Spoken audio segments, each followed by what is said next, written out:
All parties Hurriyat conference has said that India has turned occupied Kashmir into an open prison for its inhabitants. According to Kashmir Media Service senior APHC leader Shabbir Shah, in a message from New Delhi's Tihar jail, said that the military and the population ratio in the occupied territory is 1:10, the highest in the world.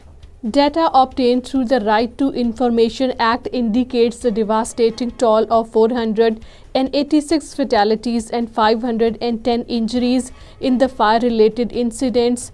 Many went untraced across the occupied Kashmir over the last 6 years. Activist Shujaa's RTI query uncovered staggering total of 26,354 fire incident calls received by the Fire and Emergency Services Department. During this period, 486 individuals lost their lives in the occupied territory. 600 retired employees of the occupied Kashmir Cements Limited are facing financial hardship after being denied their retirement benefits by the government.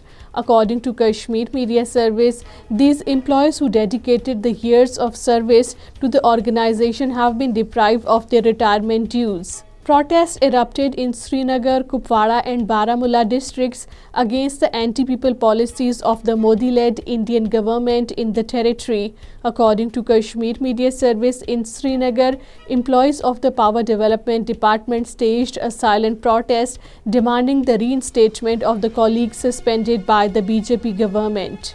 India's investigation into an attempted murder of a Sikh leader in New York, the US has found that the rogue operatives were involved in the plot. According to the international news agency Bloomberg, headquartered in New York. According to Kashmir Media Service, at least one person directly involved in the attempted assassination is still employed by the government, but India has not started any criminal action against him, the report added.